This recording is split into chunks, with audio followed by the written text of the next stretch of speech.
Le programme de la rencontre est le suivant. Il s'agit d'abord, dans un premier temps, de donner la parole à Christiane qui va nous parler un peu de la méthode de réalisation, n'est-ce pas, de ces 36 entretiens, parce qu'il faut le rappeler, le livre est composé de 36 entretiens, donc, ainsi que des conditions de réalisation de ces entretiens.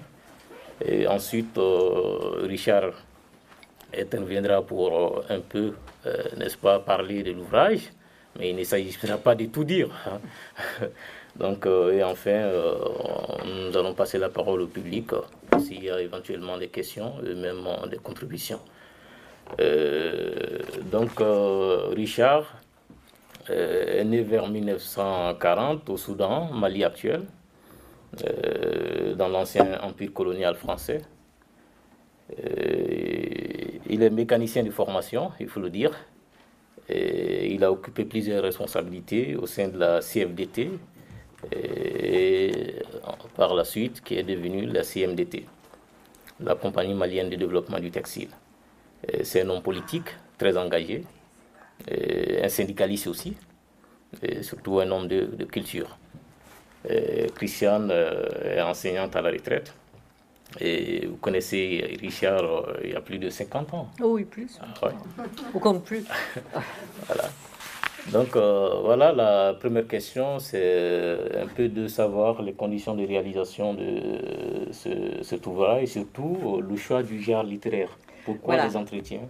Alors, et quelles ont été les difficultés majeures que vous avez rencontrées? D'accord. Alors, je vais d'abord répondre à la... Je ne sais pas si on a besoin de micro. Si. Oui. Alors, je vais d'abord... Ça sert à quelque chose, non? Bon. Je vais d'abord répondre à la première question. Pourquoi ce genre littéraire? Alors, moi, je dirais que c'est un peu par défaut, parce que je ne me sentais pas capable d'écrire un roman. Donc, du coup, comme ça, je suis arrivée à Bamako, on n'avait aucune idée de comment on allait faire. Simplement, on savait qu'on allait écrire la vie de Richard, plus ou moins. Et puis, un jour, je dis à Richard, bah, comment on va faire? Et puis, c'est là qu'est venue l'idée des entretiens. Alors, ce qui est... je reconnais, bien plus facile à faire qu'un roman. Moi, un roman sur Richard, je ne voyais pas comment faire. Donc, du coup, c'est un petit peu par défaut qu'on a fait ça. Mais finalement, on a eu raison. Parce que, d'abord, c'est plus facile à lire. Les gens, ils peuvent en lire un bout, puis laisser tomber les autres bouts si ça ne les intéresse pas. Donc, finalement, je ne vais pas dire que c'était une bonne idée, puisque c'est nous qui l'avons eu. Mais c'était quand même pas mal. Voilà. Et alors, sur les conditions de l'écriture du livre, alors là aussi, ça a été vraiment de l'artisanat, je vais dire. Parce qu'il n'y avait pas... Alors, je vais vous lire l'introduction qui explique bien comment ça s'est passé, sur les conditions vraiment objectives dans lesquelles s'est passée la rédaction du livre. Alors, c'est pas très long, donc je vous le lis. Ça vous fera une occasion de voir comment se passe le livre. Alors, ces entretiens ont été réalisés entre le 19 septembre et le 8 novembre 2016. Dans la maison de Ying et Richard, dans le quartier de Faladiessema, à Bamako, au milieu de l'environnement actuel de Richard. Ils ne prétendent pas retracer une chronologie précise de sa vie, ils sont rendus tels qu'ils sont venus, au fil de sa mémoire. Pour mener ces entretiens, pas de bureau calme, silencieux et isolé, mais le salon, salle à manger, cuisine de Ying et Richard. Dans la pièce voisine, des cages et une couveuse. Tout ça, c'est à Bamako quand même, hein. C'est pas dans la campagne. Dans la cage, Richard a élevé des poussins qui sont partis au bout de quelques jours dans la ferme de son frère. Dans la couveuse, des œufs de caille qu'un ami de Richard vient retourner 2 fois par jour. Nous assisterons même à la naissance des petites cailles. Et puis, des enfants partout. Ses petits-enfants, Yombe, Zinga et Kanou, les filles de son frère, Nagolé, Maïmouna, Ying et Yuma. Ils entrent, sortent, font claquer les portes. Papi Pacha, comme l'appellent les enfants, crie parfois bien fort pour obtenir un peu de calme. Des amis passent, s'installent ou ne restent que quelques minutes. On parle du Mali, de celui du XIIe siècle ou de celui d'aujourd'hui, de ses difficultés, des espoirs aussi. Des coupures d'électricité plus ou moins longues interrompent notre travail. Richard s'entretient au téléphone avec des correspondants variés. La musique d'Ali Farka Touré nous accompagne parfois. On fait quelques pauses pour manger un peu de poisson, boire du gingembre ou de la citronnelle, pour aller voir les salades que Richard a décidé de planter dans un coin de sa cour. Richard s'interrompt pour s'occuper de la livraison et de la cuisson d'un petit cochon qu'on doit manger le soir. C'est le Mali réel, celui au milieu duquel s'est accompli notre travail d'écriture. Voilà, donc quand je vous disais que c'était très artisanal, c'était effectivement très artisanal. Alors, Richard, maintenant, ce serait intéressant de savoir pourquoi le choix du titre Yombe. Hein? Qu'est-ce que vous mettez derrière ce titre? Je salue tout le monde. Pour ceux qui parlent la langue bambara, la langue mandingue. Je suis content d'être là. C'est peut-être la deuxième fois, non, Christiane? Mais c'est bien que cet ouvrage qu'on a produit, comme Christiane vient de le dire, de façon tout à fait artisanale, qu'on soit là à expliquer ça aux gens. Eh bien, le nom Yombe est venu à la suite de plusieurs idées. Hein. Mais mes enfants m'ont dit, si tu laisses le titre de Richard, dans 50 ans, on va dire que c'est un blanc qui a écrit ce livre. Et ça, c'est à peu près sûr. Il y a beaucoup d'exemples comme ça. C'est vrai que mon nom, Richard, m'a permis de circuler, je le dis dans le livre, c'était un choix personnel. Mais le nom Yombe, quand même, c'est le mot qu'on m'a soufflé à l'oreille quand je suis né. Et donc, mes enfants ont bien raison de l'appeler ça. C'est pour ça que j'ai mis Yombe, pour me rappeler à moi-même que je suis bien. Yombe veut dire dans notre langue samo. J'ai été confié à un fétiche par ma mère parce qu'elle ne savait pas si la grossesse allait être bien conduite, allait s'achever ou pas. Donc elle va voir le fétiche et dit, je te confie ce que j'ai dans mes entrailles. S'il vient, c'est un garçon, on l'appelle Yombe. Si c'est une fille, on l'appelle Yoma. Dans nos familles, là-bas, il y a beaucoup de Yoma et de Yombe. Donc, puisque je suis élevé viable, les garçons, je porte le nom Yombe, en reconnaissance à ce petit protecteur que ma mère a choisi de me confier. Voilà pourquoi le nom Yombe est là. Je crois que c'est bien comme ça. Alors moi, je voudrais rajouter quelque chose sur le titre. Alors je crois que ce qui a été le plus difficile dans le livre, c'est le titre. Parce qu'on a passé des heures à chercher un titre. Tout le monde s'y est mis, la famille, les amis. On recevait des propositions du Mali. Enfin, c'était l'enfer. Et voilà, finalement, on y est arrivé. Je crois que finalement, en dernier recours, c'est l'Harmattan qui a choisi. Mais parmi les titres qu'on proposait. Et alors moi, je voulais insister sur... bon, Yombe, Richard a expliqué, mais sur l'histoire de ouvrier. Parce qu'on voulait jouer sur les deux sens du nom ouvrier. Richard, il a été ouvrier dans sa vie, mais il a aussi servi, c'est un drôle de mot, il a aussi aidé à construire le Mali. Donc, il a été ouvrier dans les deux sens. Voilà. Très bien. Yombe, un ouvrier du Mali postcolonial. J'aimerais bien citer ici un célèbre auteur camerounais, Achille Bembe, qui, dans une perspective épistémologique, d'ailleurs, renvoie, parlant des études postcoloniales, cette notion de postcolonialisme, n'est-ce pas, à l'identité propre d'une trajectoire historique donnée, notamment la trajectoire des sociétés nouvellement sorties, récemment sorties de l'expérience de la colonisation, qui doit être considérée pour lui comme une relation de violence par excellence. Et d'ailleurs, cette question de violence, Richard, nous sommes en 1944, date à laquelle vos parents ont été contraints par l'administration coloniale à aller dans l'office du Niger. J'aimerais bien lire ce passage.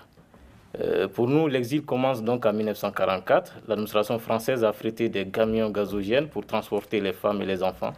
Quant aux hommes, escortés par des grades, ils font le voyage à pied, 18 à 20 jours de marche. Pour la France, il s'agit d'envoyer des gens travailler sur les terres nouvellement aménagées de l'office du Niger. Les populations sont à la merci de l'administration coloniale qui n'hésite pas à séparer les familles. Richard, comment vos parents ont vécu en tout cas cette période-là? Peut-être qu'il faut... Je ne suis pas sûr que tout le monde connaisse l'histoire coloniale française. Hein. La partie Soudan, qu'on appelait à l'époque le Haut-Soudan, la conquête de l'espace ouest africain, Si vous voyez la carte d'Afrique, la conquête a commencé par le Sénégal, est remontée le long du fleuve Sénégal, les chaises de Caille, etc., jusqu'à la conquête de Bamako, de Ségou, de Sikasso, et ainsi de suite. C'est important de savoir que cet espace, c'est tellement grand, je ne suis pas sûr que ça a été expliqué. De toute façon, l'administration française, en ces années 40, n'était déjà pas en mesure, puisque la France était occupée, de gérer convenablement ces indigènes que nous étions. Mais il faut retenir que la réalisation de ce célèbre barrage de Sansanding, c'est comme ça que c'est dans les livres, en réalité c'est le barrage de Makala qu'on connaît. Ce barrage est un ouvrage énorme pour cette époque. Le gigantesque fleuve Niger a été enjambé par ce barrage qui stoppe et élève le niveau du fleuve assez haut pour irriguer 1 million d'hectares. Imaginez-vous, 1 million d'hectares de Makala jusqu'à Diré. On a retrouvé les bornes qui sont implantées jusqu'à la région du désert.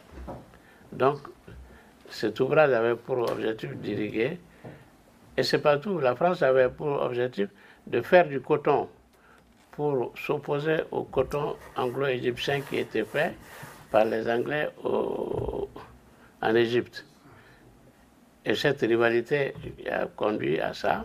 Et il était prévu le chemin de fer pour transporter tout ça d'Alger à Bamako et qui allait rejoindre le Dakar-Niger venant de Dakar. Donc c'était un immense projet colonial qui a fait que cet ouvrage a été démarré avant la guerre. C'est que quand la guerre a éclaté, l'ingénieur, il s'appelle Belim, a été confronté à la situation: quelle France choisir? Parce qu'il y avait la France libre qui est née dans la situation et la France officielle qui détenait la bourse. Nous étions jeunes, on n'y comprenait rien à ça. C'est après qu'on a appris que ce monsieur était dans l'embarras absolu et que pour que son ouvrage ne s'arrête pas, il a choisi de rester avec la France officielle, donc la France de Vichy. Il a pu continuer son travail pendant la guerre. Ça s'est terminé dans les années 1939, comme ça, 40, pour l'achèvement. Mais une fois les terres préparées à être irriguées, il fallait des hommes pour occuper l'espace. C'était un espace relativement vide parce que le Mali de l'époque ne comptait pas 4 millions d'habitants. Et c'est un territoire 2,5 fois plus grand que la France. Vous imaginez un peu, nous sommes combien au kilomètre carré? Donc il a fallu à la France trouver les moyens de repeupler ce territoire. C'est pour ça qu'on appelait ça la colonisation. Et nos parents, qui étaient dans le territoire de la Haute-Volta, à côté, on appelait à l'époque au Soudan, eh bien, il a fallu trouver un moyen de faire déménager tout ce monde-là. Et c'est important de le savoir, c'est pour ça que la Haute-Volta a été dissoute en 1932 en tant que territoire, pour que les populations puissent être déplacées d'un côté pour les amener de la région de Ségou pour faire le coton et le riz, de l'autre côté pour les amener en Côte d'Ivoire pour faire l'économie de cacao et de café. Il faut bien comprendre l'origine de tous nos problèmes parce qu'ils sont aujourd'hui. Ces décisions économiques sont majeures et on continue à impacter la vie des États africains jusqu'à aujourd'hui. Donc nous, nos parents se sont trouvés dans le contingent qui était chargé de venir mettre en valeur les terres aménagées grâce au barrage de Makala, qui est toujours opérationnel, qui est toujours important, et les terres promises de l'époque sont toujours valables. moyennant quelques aménagements. Mais à l'heure où je parle aujourd'hui, on n'a pas atteint encore 100 000 hectares aménagés. Nous sommes de 1940 à aujourd'hui. Faites bien, vous voyez le problème. Je peux m'en tenir là pour le moment, non? S'il y a d'autres questions... S'il y a d'autres questions après. Oui, donc, voilà, donc de l'Office du Niger, vous êtes arrivé à Bamako, au centre tu notamment... peux dire deux mots sur les conditions de travail, parce que c'était proche de l'esclavage quasiment. Oui, les conditions de travail, j'étais quand même jeune, mais dans le livre, je rapporte ce que j'ai retenu. Nos parents étaient quand même à la disposition de l'administration coloniale. On leur donnait des maisons. Le village était préconstruit relativement bien. Nous, tout petits qu'on était, on était contents de se retrouver dans ces espaces organisés, bien tracés et tout ça. Et on les attribuait, on appelle ça les hectares de terre aménagés. Et village par village, chacun avait un programme de travail qui était dirigé par un moniteur d'agriculture blanc.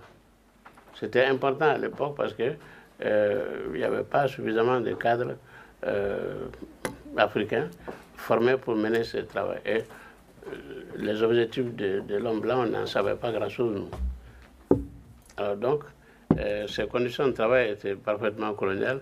J'explique à l'époque que le coût du riz était d'une banalité impensable aujourd'hui. C'était 10 francs CFA et 15 francs CFA les kilos.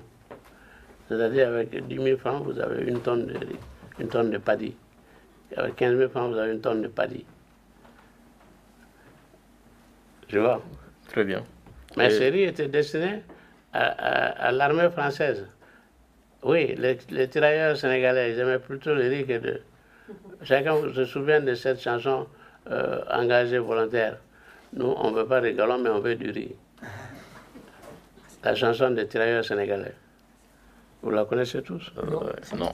Alors, engagé volontaire, nous pas besoin de galons, on veut du riz. Nous pas besoin de galons, nous voulons du riz. Donc le riz était destiné à ces tirailleurs sénégalais qui étaient sur le front européen, etc. Donc, de l'Office du Niger, vous êtes arrivé à Bamako, au centre Père Michel, à l'âge de 16 ans. Comment se sont déroulées vos années d'apprentissage? Parce que tout est parti du centre Père Michel. Bon, il faut savoir d'abord que, avant ça, moi j'étais à l'école française du Niger, c'était la chose la plus proche de nous. J'ai été recruté comme un commis, et puis ensuite aide magasinier, ensuite aide comptable, etc. J'ai fait tout ça en un an, mais quand j'ai appris qu'il y a une école professionnelle qui devait ouvrir à Bamako, j'étais très motivé pour ça. J'ai été voir mon père pour dire, moi je vais arrêter de travailler et puis retourner à l'école pour apprendre un métier. Ah, il m'a dit, mais qu'est-ce que c'est que ça? Je gagne assez d'argent, ça nous suffit. À l'époque, je gagnais 3 750 francs CFA. Je crois que je le dis dans le livre, non? Oui. C'était beaucoup d'argent hein, à l'époque. 3 750 francs. Il y en avait pour toute la famille, il y en avait pour tout le monde. Et mon père pensait que c'était suffisant. Moi, je n'avais pas du tout cette vision. Il a fini par accepter. Et le français avec lequel je travaillais, lui aussi a compris. Il m'a dit, bon, tu fais bien. Et il a accepté, j'ai démissionné. Et je suis parti pour l'école du Père Michel. On était deux du village. Tous les deux, on est partis pour cette aventure. Bamako, notre village, c'était 300 et quelques kilomètres. À l'époque, il n'y avait pas de route. J'explique comment on fait le premier voyage. On le fait dans les chalands, les pirogues, avec tout ce qui... Voilà. Très bien. Toutes ces années d'apprentissage au centre Père Michel. Oui, ça aussi, c'était... Nous sommes une génération très motivée, parce que à l'époque, les 4 techniciens, l'administration française en voulait juste la dose suffisante, pas trop. Parce qu'il ne faut pas trop de gens qui soient de bons ouvriers, tout ça. Sinon, les Français, ils connaissaient les Grecs, ils connaissaient, nous, on ignorait tout ça. On était... Donc, le Père Michel, par contre, le Père Michel, c'est important de dire, est un curé de la congrégation des Pères Blancs, qui lui avait sa vision comment apporter quelque chose à l'Afrique. Il s'est dit, c'est pas les ingénieurs qui vont construire l'Afrique, c'est pas les docteurs, c'est les ouvriers. Donc, il a créé une école pour apprendre, pour donner la formation technique aux jeunes Africains qui, eux, vont être l'encadrement de l'Afrique de demain. Mais il n'était pas du tout d'accord avec l'administration coloniale qui aussi avait créé des écoles d'apprentissage qui avaient d'autres façons de voir le problème.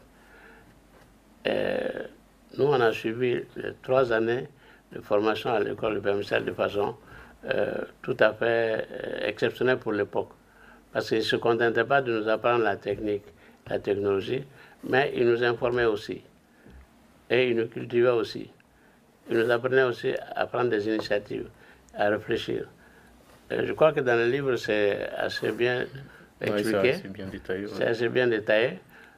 Nous sommes le produit de ce prêtre volontairement engagé. Je crois que pour l'essentiel, il a engagé l'argent de sa famille. Parce que je sais qu'il a acheté le terrain avec l'argent de ses parents et tout ça. Je connais aussi les difficultés qu'il a eues avec l'église locale. Mais il a tenu quand même à former des cadres.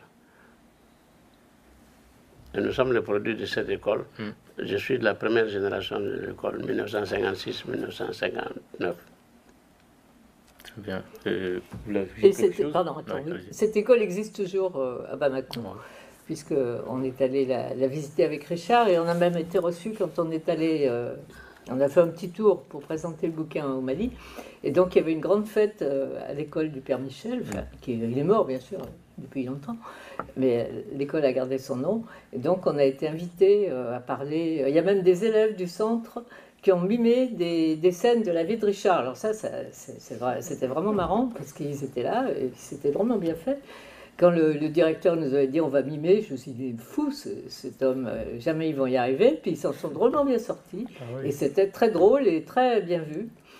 Voilà, donc du coup on a fait ça, on a été interviewé par la télé, enfin on a eu un grand succès. Et du centre Père Michel, vous avez bénéficié d'une bourse de formation en France, notamment à Lyon ici? Non, pas de bourse. Ou d'une formation en tout cas? Le Père Michel n'était pas du tout en bon accord avec l'administration française. Hein. Oui. Nous sommes encore en 1905, les années 50, c'était pas encore l'indépendance. Il faut bien le savoir. Notre promotion, c'est 56-59. Le Mali n'était pas encore indépendant. Donc on était encore sous l'administration coloniale. Donc le Père Michel n'obtenait rien de personne. Il avait son école à sa charge. Nous, les 5 premiers de chaque classe, il prévoit de les envoyer en France pour perfectionner leur savoir-faire. Donc la première promotion, moi j'étais parmi les 5. Donc naturellement, il nous a prévu pour venir compléter notre formation. Et on avait le choix. Moi j'ai choisi de venir apprendre à travailler sur le véhicule Citroën. À l'époque, au Mali, ces années-là, la DS-19 était apparue. La DS-19, c'était quelque chose d'extraordinaire. Et l'idée aussi, c'était des voitures extrêmement révolutionnaires, avec un système hydraulique que je peux détailler aujourd'hui. Alors, il y avait un seul blanc à Bamako qui avait le droit d'ouvrir le capot et de regarder dessous. Il s'appelait Kalas. Il travaillait dans l'entreprise BGA. Alors moi, j'ai dit, notre permission, on l'appelait Dash. J'ai dit, moi, ce que l'homme blanc là, il sait faire, moi, je vais apprendre ça. Parce qu'on ne peut pas le laisser seul. Et à l'époque aussi, nos hommes politiques et machins, aimaient bien ces véhicules-là, parce que dès l'indépendance, on a vu que le gouvernement s'était équipé de DS-19, etc., etc. Donc je me suis dit, si j'ai choisi ça, je reviens dans 3-4 ans, l'affaire, je n'ai pas de problème d'emploi, je suis bien. Donc j'ai décidé de venir apprendre à travailler sur les DR19 Citroën ici, à Lyon. Voilà, c'est comme ça. C'était un choix stratégique pour moi, mais la suite, vous le saurez. Ça ne s'est pas passé comme ça du tout. Surtout votre engagement syndical jusqu'aux événements de mai 68, jusqu'à ce que vous soyez expulsé. Oui, ça, je crois que dans le livre, on en parle. Christian, vous pouvez aborder cette question-là. Les événements de mai 68. Oui, alors, bon. Donc, bon, non, vas-y, toi, la Féance, tu connais mieux que moi, hein, quand même. En fait, moi, ce que j'en ai retenu, c'est que Richard, il a été à la fois, comment dire, étudiant et ouvrier. C'est-à-dire qu'il militait dans des syndicats ouvriers, mais il faisait partie aussi de la FEANF, qui s'est traduit parce que je ne sais jamais. Ça veut dire quoi, FEANF? Parce que c'est simple. Moi, quand j'ai commencé à travailler à Lyon, je me suis vite rendu compte que les ouvriers qui sont dans mon environnement ne savaient, ils étaient ignorants. Et d'ailleurs, ils disaient que moi, je parlais le français des livres. Ça les dérangeait parce que je ne connaissais pas encore l'argot des ouvriers. Donc, il a fallu que je m'y mette pour qu'on se comprenne. Mais je suis allé m'inscrire à l'université, à côté là, rue de Marseille, l'université est à côté, pour apprendre les lois sécurité sociale, droit du travail, pour au moins savoir et m'intégrer dans la société française. J'ai compris ça parce que le père Michel nous avait déjà, à l'école, commencé à nous enseigner ce que c'est que le droit du travail, ce que c'est que Et c'était rare à l'époque qu'on informe les jeunes travailleurs de cette façon-là. Et moi, ça m'a fait du bien d'aller à cette université-là. J'ai rencontré les étudiants, j'ai rencontré les hommes, mais j'ai ouvert mon univers. Bon. Alors, je le dis bien dans le livre, je vois qu'il y a des bons passages que vous pouvez peut-être rendre. Moi, je n'ai pas tout en tête pour ça. Ok, très bien. Vous voulez rajouter quelque chose pour le moment, non. Ok, très bien. Donc, jusqu'à votre expulsion en mai 68, votre retour au Mali, votre intégration à la CFDT, la Compagnie d'abord française de développement du textile, peut-être qu'on peut... qui devient plus tard la Compagnie malienne de développement du textile. Oui. Vous pouvez en dire quelque chose Oui, le fait que je sois expulsé de France, je l'explique bien dans mon livre. On peut peut-être lire le passage, oui. Oui, vous pouvez lire le passage parce que c'est important. C'est un peu long, mais bon, on va... mon travail au garage, donc au garage Citroën, aurait pu continuer longtemps encore. Mais en France arrive le mois de mai 68, grève générale, manifestation, réunion, où on veut refaire le monde. Le mouvement embrasse toute la France et Berlier devient Liberté à travers son anagramme. Je ne participe pas beaucoup aux manifestations, mais je soutiens le mouvement, je fais grève. Parallèlement à ce mouvement, nous vivons dans la fête. Des amies enseignantes, Jacqueline, Christiane, c'est moi, Ying travaillent dans le Beaujolais, nous nous retrouvons chez l'une ou chez l'autre. Et les voisins s'inquiètent de voir sortir des voitures, des Africains, des Vietnamiens, des Chinois. La fête, c'est aussi le jazz dans les boîtes de Lyon, le Bessie Blues, le Broadway. C'est dans cet esprit de fête que, lassés des manifestations à Lyon, nous décidons de partir à la campagne, à Châtillon-en-Diois, dans la maison des parents de l'une d'entre nous. On y retrouve un groupe de Portugais qui joue de la guitare et nous prépare un poulet portugais dont je garde encore le souvenir. La clairette de 10 coule à flot. Et puis, au matin, on apprend par la radio que des manifestations violentes ont lieu à Lyon, qu'un policier est mort sur le pont Lafayette. Nous retournons donc à Lyon. Les manifestations continuent, mais je n'y participe pas. Au mois de juin, je trouve une convocation pour vérification d'identité dans ma boîte aux lettres. J'ai le temps d'avertir mon ami Brahma, qui prévient les autres. Dès mon arrivée au commissariat, je suis arrêtée, sans pouvoir retourner chez moi ni prendre mes papiers et quelques bagages. Avec moi au commissariat, beaucoup de jeunes, des Maghrébins, des Asiatiques. Au commissariat de la rue Vauban, où je me retrouve ensuite, Jacqueline, dont le père est général, demande à me voir, faisant jouer la position de son père. Des dirigeants de la FEANF viennent également me voir, confirment mon appartenance à la FEANF et à l'AESMF et exigent une libération. Les amis français tentent de faire connaître ma situation. Grâce à ces interventions, on ne perd pas ma trace et je ne suis pas trop maltraitée. Bon, après, je ne vais pas lire la suite, mais c'est pour montrer aussi qu'en fait, il y avait deux choses qui se mélangeaient. Bon, c'est vrai qu'on faisait beaucoup la fête, mais en même temps, on allait aux manifs et c'était cette espèce de mélange qui a caractérisé aussi mai 68 en France. C'était notre jeunesse. En mai 68, c'est bien loin. On fait la révolution, on ne voit rien. Non, on a bien fêté ça, on a fait ce qu'il y avait à faire, mais ça ne plaisait pas aux autorités de l'époque. Ils appelaient ça le désordre. Nous, on appelait ça la fête. Bon, que voulez-vous, c'est comme ça. Très bien. Et même votre retour au Mali, hein, vos débuts à la CFDT, qui devient par la suite la CMDT. Oui, mon retour au Mali n'a pas été simple non plus, hein, parce qu'ils m'ont jeté dans les cales de bateau à Marseille, enchaîné. C'est seulement quand j'étais à la cale qu'on m'a enlevé les chaînes, parce que peut-être qu'ils pensaient que j'allais revenir en France. Mais moi, j'étais content qu'on me renvoie au Mali. Parce qu'à l'époque, ce n'était pas du tout notre motivation de rester en France. Aujourd'hui, ce n'est pas la même chose. Quelqu'un, j'aimerais bien pouvoir répondre, parce que les époques n'étant pas les mêmes, moi, j'étais très content de retourner au Mali. Parce qu'on avait un Mali indépendant, on avait un Mali de Modibo Keïta, on était fiers d'être maliens. À l'époque, on nous a offert la nationalité française, on a dit non, pas question, nous on est maliens, un point trait. Arrivé à Dakar, on me jette en prison là-bas aussi parce que j'ai insulté le commissaire. Bon, heureusement que j'avais des amis sûrs là-bas. L'ami de Tony, Boka Diallo, je crois que Tony s'en souvient, c'est lui qui a été me tirer d'affaire. Et aussi le taxi est parti avec mes bagages, a volé ma valise. On a réussi à retrouver le taxi et ma valise. Ça a été tout à fait rocambolesque. Mais le voyage à Bamako, Dakar par le train de l'époque qui s'est remis à fonctionner. Parce qu'à mon départ, c'était la rupture, le coup d'État du 20 août 1960 qui a consacré la séparation des deux pays, le Soudan et le Sénégal. La fédération du Mali a éclaté.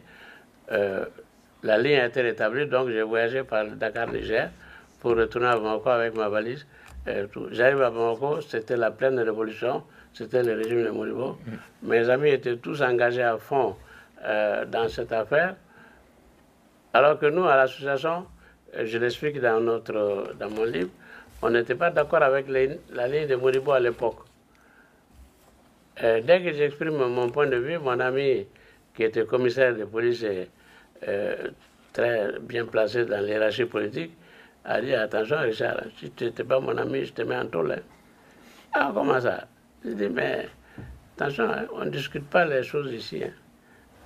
J'ai dit bon, j'ai compris. J'arrive dans ces conditions dans le Mali que j'ai quitté il y a, disons, c'était en 61.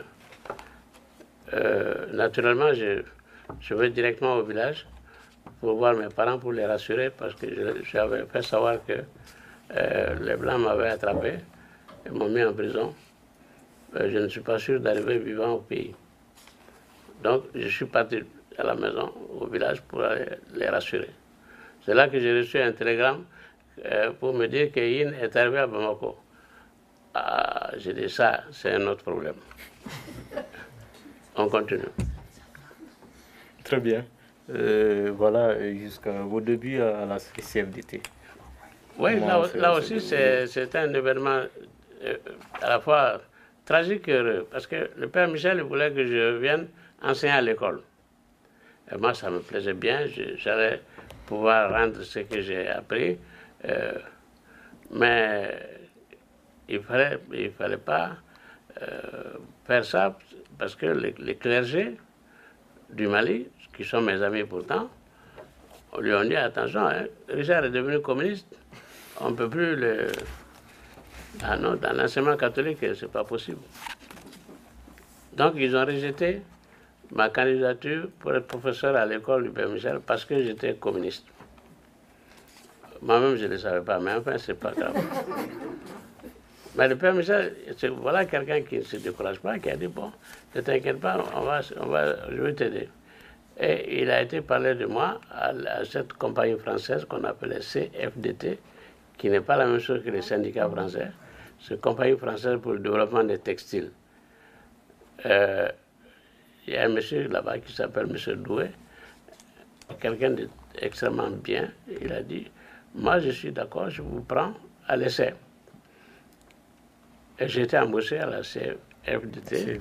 Et j'ai commencé à travailler à Sikasso le 3 novembre 1968. Donc, quelques mois après mon arrivée seulement, j'ai retrouvé du travail. Et par la suite, vous avez quand même occupé de très hautes responsabilités. Oui, par la suite, ça a été... c'était ma carrière. Ouais. J'ai fait près de 27 ans à la CMDT. Quand j'ai quitté la CMDT, j'étais le deuxième personnage après le directeur général. Je n'ai aucun diplôme universitaire, mais j'ai réglé toutes les questions pratiques qui se sont posées à l'époque. Je crois que mon récit l'explique assez bien. Moi, je voulais ajouter qu'en janvier de cette année, donc on a fait un petit tour du Mali dans toutes les usines dans lesquelles avait travaillé Richard. Et moi, j'ai été étonnée de ce qu'il représentait au Mali. Parce que, alors à chaque fois, on était reçus en grande pompe, bien sûr. Et puis, alors, il a rencontré soit des gens avec qui il avait travaillé, soit les enfants des gens avec qui il avait travaillé. Il a retrouvé les arbres qu'il avait plantés. Enfin, c'était vraiment un voyage qui montrait que Richard, c'était quelqu'un. Enfin, c'est toujours quelqu'un. Ouais. Mais de voir comment les gens réagissaient autour de lui, c'était vraiment intéressant. Et je ne m'attendais pas à ça. Enfin, je pensais bien que c'était quelqu'un de connu, mais quand même, les gens étaient contents, heureux. On a retrouvé plein de gens qui l'avaient connu, qui étaient très contents de figurer dans le livre. Enfin, c'était vraiment quelque chose de bien. Beaucoup de séances de photos. Ah oui. D'ailleurs, l'album, j'ai été le Christian a confectionné album tout à fait que j'ai apporté au directeur général de la CMDT, M. Baba Berté. Il en était heureux parce que ça retrace le film de cette tournée, magistrale qu'on a faite après avoir présenté le livre à l'école du Père Michel. Toute la génération de gens ont voulu absolument lire ce livre. La CMDT en a commandé 20 copies qu'elle a distribuées à ses cadres. Et les jeunes ont continué à en demander et à l'acheter. Ils m'ont téléphoné de l'usine. Ils m'ont dit, mais le doyen, parce qu'on m'appelle doyen maintenant là-bas. Si tu n'avais pas dit ça, nous, on ne connaissait pas l'histoire de notre société. Parce que quelque part, nous sommes les pionniers de cette industrie cotonnière en Afrique de l'Ouest. Parce que le coton, ce n'est pas une petite affaire aujourd'hui en Afrique. Le Mali produit à lui seul 800 000 tonnes de coton graines. Vous imaginez ce que ça représente. C'est énorme. Alors, moi, je n'y suis plus, mais si vous lisez les actualités, il y a une telle quantité d'argent qui se promène. Ça attire tous les brigands du monde, bon, aussi. Bon, heureusement que je ne suis plus, parce qu'on n'aurait pas pu gérer les brigands, ça c'est sûr. Mais le coton rapporte beaucoup d'argent à l'Afrique aujourd'hui. Ouais. Donc après le régime de Modibo Keïta, nous avons eu un régime militaire dictatorial qui a régné plus de 23 ans sans partage. Et vous avez eu un engagement politique très fort, surtout la signature de la lettre du 7 août 1990. Quelles ont été les conséquences, n'est-ce pas, de la signature d'une telle lettre? Bon, je vais peut-être la lire, la lettre. Peut-être qu'il faut expliquer d'abord mon engagement politique. Voilà. Dans le prolongement de mon combat ici en France et dans le mouvement étudiant syndical, ça a été de bien faire mon travail de chef d'usine et d'ouvrier au Mali. C'était ça que je me suis donné comme mission. Relever le défi de l'africanisation des usines. Toutes les usines étaient dirigées par les chefs d'usine français, ou blancs, en tout cas. Les chefs de garage, la même chose. Et moi, j'ai décidé d'en faire mon affaire et j'ai été soutenu en cela par des Français conscients, mais par aussi des hommes politiques maliens, conscients également. Donc j'ai africanisé toutes les usines de grainage du Mali, en commençant par celle de Kimparna en 1969. J'ai été nommé le premier chef d'usine malien par la CFDT, pas par la CMDT. Et donc je raconte ça dans mon livre, et c'est une épopée en soi. C'est un cas d'école. Et c'est pour ça que les jeunes ont trouvé très bien. Parce qu'à l'époque, un chef d'usine blanc, les Africains eux-mêmes n'étaient pas d'accord. Ils me rejetaient en tant que... Il n'y a pas... Un noir ne commande pas un noir dans ce pays. Ça, il ne faut pas oublier que la colonisation a impacté sur nos cerveaux. Et les gens, ça peut vous étonner, mais c'est comme ça. Mais moi, je n'étais pas étonné du tout. Parce que j'ai connu l'époque coloniale. J'ai connu le formatage qu'on nous a mis, la façon dont on nous a conditionnés. Mais pour retrouver de l'autorité, pour établir la responsabilité et rendre tous les travailleurs responsables au lieu de travailler au coup de pied, c'était ça ma mission d'ouvrier moderne, ma mission d'ouvrier post-colonial. Tout n'est peut-être pas dit dans cet ouvrage, mais c'était ça l'enjeu, le défi. C'est quelques petits extraits, mais j'aime bien le style de cette lettre. Monsieur le Président, on ne fait pas le bonheur d'un peuple sans lui. Et l'histoire est riche d'exemples de projets ambitieux qui ont échoué, faute de n'avoir pas pris en compte les aspirations légitimes des populations concernées. La plus grande aspiration de notre peuple aujourd'hui, les débats sur l'exercice de la démocratie l'ont largement illustré, c'est la revendication à être traité et considéré en adulte, en peuple mûr, comme vous le dites vous-même souvent, apte à prendre en main son propre destin. Et la principale aspiration est de choisir en toute liberté le parti politique qui lui paraît le plus apte à défendre ses droits légitimes. Monsieur le Président, nous ne sommes pas de ceux qui surévaluent les particularismes nationaux. Les Maliens ont une histoire et une culture brillante, certes, mais pas singulière. La question, en effet, n'est plus de savoir si oui ou non il faut le pluralisme politique, mais bien de savoir comment y parvenir et comment l'organiser. C'est pourquoi nous mettons en garde contre toute velléité de résoudre la crise actuelle par l'organisation d'un référendum destiné à évaluer la demande d'ouverture politique. Dans les conditions actuelles, cela équivaudrait à demander à un homme bâillonné de clamer haut et fort ce qu'il voudrait. Donc Richard a signé cette lettre avec beaucoup d'autres et donc ça a changé son destin. Oui, ce qu'il faut dire, avant la crise des années 90, moi, je me suis consacré absolument à mon travail d'industriel et de chef d'usine et d'ouvrier et d'éducateur dans ce domaine.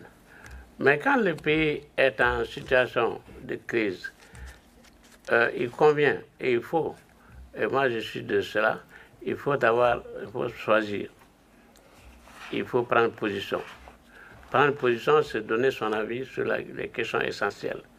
C'est pour ça que j'ai décidé de signer cette lettre ouverte qui a été faite par d'autres camarades avec lesquels je n'ai pas travaillé, mais l'avis exprimé dans cette lettre me convenait. Bien que ma position au niveau de la CMDT ne souffrait de rien absolument, j'étais le directeur technique, j'étais bien payé, j'étais le meilleur cadre et bien considéré, mais la question politique, j'ai décidé de prendre position et j'ai signé la lettre ouverte. Résultat, j'ai été démis de mes fonctions. On m'a viré. On a envoyé les gens couper le courant et l'électricité, tout ce qui était les avantages liés à mon poste de travail. On m'a ramené au niveau de mon salaire de base ordinaire en étant sûr que j'allais crever de faim. Mais ça se comptait sans nos ressources et nos résistances. Depuis ce jour-là, je me suis dit, bon, il faut reprendre le combat. Oui, il faut reprendre le combat. Et nous nous sommes réunis à quelques 4 ou 5 dans le bureau de Soumaïla Cissé. L'actuel chef de file d'opposition. Ouais. Aujourd'hui. Ouais. Mais on a dit, mais nous, on s'est occupé de notre travail. Mais si Moussa Traoré nous vire, on va s'occuper de lui. Et c'est ce que nous avons décidé de faire. Nous sommes compétents aussi pour ça, même très compétents. Donc, du coup, moi, je suis dessaisi de toutes mes responsabilités de travail, et les autres aussi, parce que dans la même société, on était un certain nombre de gens qui ont signé la lettre sans se consulter, mais on a pensé qu'on avait formé une équipe contre le gouvernement. Donc, on nous a tous virés ensemble, et du coup, ils nous ont ramenés ensemble. On a décidé de s'occuper de lui, du président Moussa Traoré. Ouais. La suite, on connaît. Ouais. La suite, on connaît. Et c'est cette année-là que ma femme, qui est là, a acheté un terrain au bord du fleuve Niger. Et à partir de ce moment-là, je me suis consacré de nouveau à l'agriculture et à la production. Nous n'avons pas souffert un jour. On a su résister. Très bien. Qu'en est-il aussi de la découverte du Nko? C'est important de le mentionner, qui est un système de transcription des langues mandinka en Afrique de l'Ouest. Oui, ça c'est un événement que je peux qualifier de majeur, parce que mon souci a toujours été de transmettre mon savoir-faire aux ouvriers avec lesquels je travaille. C'est que la barrière linguistique est un énorme frein, est quelque chose d'extraordinaire pour accéder à la science et à la technologie. La langue française ne nous permet pas d'y arriver. Oui, absolument. Si moi je suis arrivé, mais il y a 1000 autres qui ne sont pas arrivés. Quand est-ce que les Africains, 90% des Africains vont apprendre l'anglais, le français, le russe, pour s'occuper de l'Afrique? Quand? Dans combien de siècles? La langue qu'ils parlent tous les jours, là, c'est par là que doit rentrer la science. Et moi, j'ai décidé de m'intéresser aux langues nationales et de la domestication des sciences par la langue nationale. L'écriture Nko m'a révélé cette possibilité. L'écriture Nko, quand je dis ça, c'est parce que j'ai fait les recherches bien avant. Depuis 1962, ici à Lyon, on avait commencé à chercher la solution pour transcrire nos langues nationales avec l'alphabet latin. On n'y arrive pas. L'alphabet latin ne peut absolument pas écrire les langues africaines. Oui, c'est simple. Hein. Quand on dit bas, ça veut dire quelque chose. Quand on dit bas, ça veut dire quelque chose. Quand on dit bas, c'est autre chose. Et le latin ne peut pas le rendre. L'arabe non plus. Il n'y a que l'écriture que j'ai découvert qui avait résolu ces problèmes, j'allais dire, des problèmes importants pour la culture et la langue. Moi, je n'ai pas hésité, j'ai abandonné mon travail, j'ai pris le congé et je suis allé à Cancan, à Conakry, pour m'instruire. Jusqu'à ce que je domestique la langue. Une fois que j'ai domestiqué la langue, j'ai compris. C'est tellement important d'expliquer à un ouvrier qu'est-ce que ça veut dire le jeu mécanique. Le jeu. Qu'est-ce que ça veut dire le film d'huile? Qu'est-ce que ça veut dire le mouvement? On ne peut pas le faire si on ne comprend pas notre langue. Et quand tu le dis en français, ça ne passe pas. Ça ne passe pas. Donc le Nko a été pour moi une ouverture. Pour moi, c'était technologique. Mais j'ai découvert par la même occasion que mon histoire était à revoir à la lumière de cela. Ça m'a permis de lire un ouvrage qui s'appelle 4000 ans d'histoire du Mandé. 4000 ans d'histoire du Mandé, écrit par celui qui a inventé l'écriture Nko. Mais ça veut dire quoi? Ça veut dire qu'il y a 4000 ans, les territoires que les Français ont colonisés il n'y a pas longtemps existaient, fonctionnaient, et les hommes qui étaient là vivaient, faisaient de la science et de la technologie. Et du coup, le fait de dire que l'Afrique n'a, comme dirait votre monsieur, là, je ne sais pas comment il s'appelle, l'Afrique n'est pas rentrée dans l'histoire. Ah, Sarkozy, oui. Ouais, c'est lui qui n'est pas rentré dans l'histoire. Bon, on va lui apprendre un cours peut-être. Pas de souci. Voilà. Non, c'est important, ça a été important pour moi et j'ai milité pour le faire connaître. Aujourd'hui, j'en suis heureux. Le livre que j'ai fait, produit avec Christiane, est aujourd'hui traduit. La version co est là. Je crois que vous pouvez la montrer. Oui. Et ça a fait un tel succès à Bamako. Et aujourd'hui, les gens en réclament. C'est parce que quand tu rends quelque chose dans la langue de quelqu'un, ça lui redonne confiance. C'est ce qu'ils m'ont dit les jeunes quand on a traduit les livres en cours et qu'ils l'ont lu. Quand ils l'ont lu, ils ont dit maintenant, tu nous appartiens. Est-ce que vous vous rendez compte de ce que ça veut dire ça? Maintenant, tu nous appartiens. Et je crois que les enfants ont eu raison. Je m'appelle Yombe dans ce livre. Une fois qu'il est traduit dans leur langue, ils m'ont dit maintenant, tu nous appartiens. Merci de ce que tu as fait. Et c'est pour ça que je continue à dire à tous les amis, ceux de mon âge et ceux qui viennent après moi, que nous appartenons à la culture écrite maintenant. Ce n'est plus la culture orale. L'Afrique n'est plus dans la culture orale. Alors, juste un mot sur le NCO. La nappe sur laquelle on est installé là a été éditée donc je ne sais pas quand, mais en 2019, puisque ça fêtait les 70 ans de la, on dit invention, je ne sais pas, enfin, de l'invention de l'écriture NCO par Souleymane Kanté, voilà. 70 ans. Du coup, Richard, vous êtes né dans une famille qui pratiquait la religion traditionnelle, puis s'est converti à l'islam. Et vous vous êtes converti à l'islam, à la religion catholique le 14 avril 1954. Donc, vous connaissez la religion de vos ancêtres, la religion catholique et l'islam. Comment vous êtes parvenu à tout cela? Mon livre indique bien que j'avais bien envie de vivre et de faire des expériences multiples. Moi, quand j'ai dit à mon père, je veux être catholique, il dit, mais comment ça? J'ai dit, ah si. Parce que son ami Omar qui me frappait quand je posais les questions, son ami était le marabout de notre famille, auquel on nous confiait pour nous éduquer. Et sa façon de faire, c'était ça. Moi, je déteste ça. Alors donc, j'ai dit ça, je ne suis pas d'accord. Et j'ai été voir les curés, on ne parlait même pas la même langue. Je suis allé me faire inscrire à l'école. Et j'ai décidé d'apprendre le catéchisme là-bas. Là-bas, au moins, on répondait à mes questions. Et puis, on m'expliquait qui c'est Jésus et tout ça. Alors, je suis devenu catholique volontairement. J'ai choisi le nom Richard volontairement, en regardant les calendriers, parce qu'il n'y en avait pas d'autres outils à l'époque. Richard, c'était bien, parce que peut-être que j'allais devenir riche un jour. Mais ce n'est pas arrivé, c'est pas grave.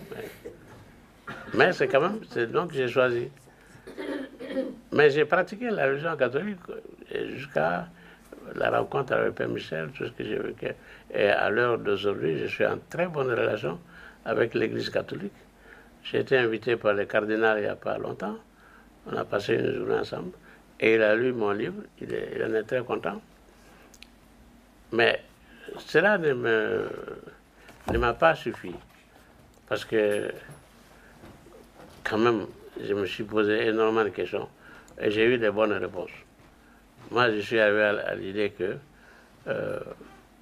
les dieux qu'on nous a vendus ne sont pas les nôtres. Les Africains doivent avoir certainement une autre lecture du monde. C'est pour ça que je suis retourné au village. On m'a conduit aux fétiches.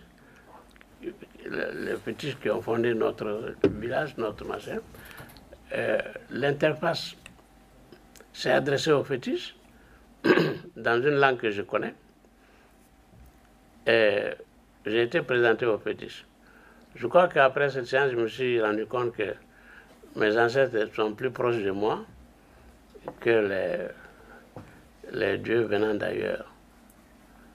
Donc, à mon avis, mon sort et mon paradis se trouvent ici, sur cette planète, et pas ailleurs. Et j'ai donné mon avis dans mon livre sur ce point-là. Alors, pour terminer sur une petite note poétique, donc c'est la fin de l'entretien qui parle de ce que Richard vient de dire. Je ne conçois pas un paradis dans l'au-delà, mais je ne suis pas athée. Je suis en accord avec le poète Birago Diop qui dit que les morts ne sont pas morts. Écoute plus souvent les choses que les êtres. La voix du feu s'entend. Entends la voix de l'eau. Les morts ne sont pas sous la terre. Ils sont dans l'arbre qui frémit. Ils sont dans le bois qui gémit. Ils sont dans l'eau qui coule. Ils sont dans l'eau qui dort. Ils sont dans la case. Ils sont dans la foule. Les morts ne sont pas morts. Écoute dans le vent. Le buisson en sanglots, c'est le souffle des ancêtres. Très bien. Voilà, ça sera la Donc, conclusion. ce serait la conclusion. À présent, si éventuellement vous avez